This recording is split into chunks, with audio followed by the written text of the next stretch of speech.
Alliant Energy, committed to affordable electricity and a greener future. $900 million to build another old technology coal plant, polluting our air, contributing to global warming, dumping mercury into our lakes, rivers, and streams for the next 50 years.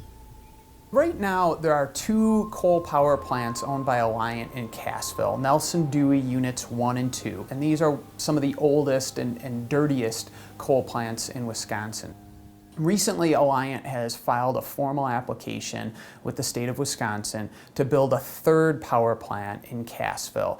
The Cassville plant will increase the amount of coal consumed and will not help their greenhouse gas emission rate because it's such an inefficient plant. Alliant has a very large budget that they've very effectively used to try to greenwash their new proposed coal plant down in Cassville and position it as an environmentally friendly source of energy. This is a full-page ad that was in the Wisconsin State Journal. It's about the Cassville Flexible Fuels Generating Project, and so it sounds kind of nice. We're pro-biomass, we're pro-sustainable farming and sustainable energy, and so you'd see something like that and you'd think this is the right way we should be going.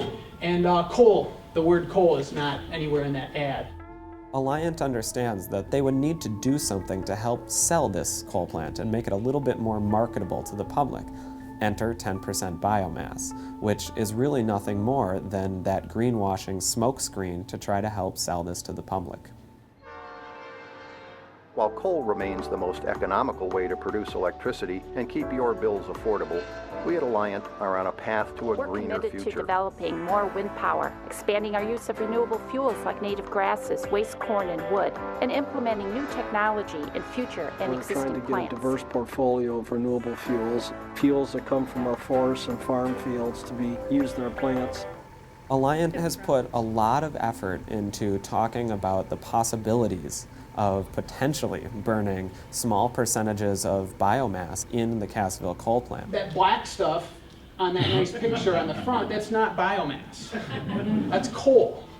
On page 79, the engineering design fuel is a blend of 80% coal and 20% pet coke. Pet coke is refinery waste, probably one of the few fuels that's actually worse than coal. But they do say may also burn up to 10% biomass as a supplemental fuel sometime in the future if and when it becomes a viable fuel source. Even on the best of days, this plant would burn 90% coal. The mercury pollution, the air pollution, all point directly to it being a coal plant, because that's what it is, a coal plant. We are investing in state-of-the-art technology that will allow us to reduce our use of coal, replace it with renewable fuels, and reduce emissions. Alliant Energy is proposing to increase its CO2 emissions by about 37% from 2006 to 2015. This is your total global warming pollution. And what you find is that this type of flexible fuel plant, even when it's burning biomass, the precious biomass that we're collecting from your farms and from the landscape, it has higher greenhouse gas emissions than if you just burned 100% coal in a conventional coal power plant. We know that coal is a bad investment for Wisconsin's environment, but we also know that it is a bad investment for Alliant's ratepayers who are going to be saddled with the costs of building that almost $900 million new coal plant. Once the state gives permission to Alliant Energy to build this plant, they're going to guarantee that Alliant can get the money to pay for whatever future regulation from the ratepayers. And that's money coming out of the pockets of Wisconsin citizens to pay for dirty coal. At Alliant, we care about you, your pocketbook, and the environment we all enjoy. Alliant Energy, committed to affordable electricity and a greener future. I want people to be aware that Alliant has good people, they have good projects, Wind Connect being one of those. They also have bad projects, especially an inefficient coal power plant like the one proposed in Cassville.